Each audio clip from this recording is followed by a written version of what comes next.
নমস্কার। বিশ্বকবি রবীন্দ্রনাথ ঠাকুরের প্রশ্ন। মাগো, আমায় ছুটি দিতে বল, সকাল থেকে পড়েছি যে মেলা। এখন আমি তোমার ঘরে বসে করব শুধু পড়া পড়া খেলা।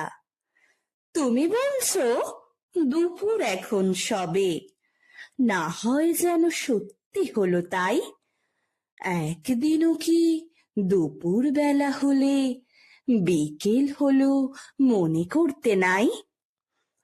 আমি তো বেশ ভাবতে পারি মনে, সূর্যে ডুবে গেছে মাঠের শেষে, বাগদি বুড়ি চুবড়ি ভরে নিয়ে শাক তুলেছে পুকুর ধারে এসে।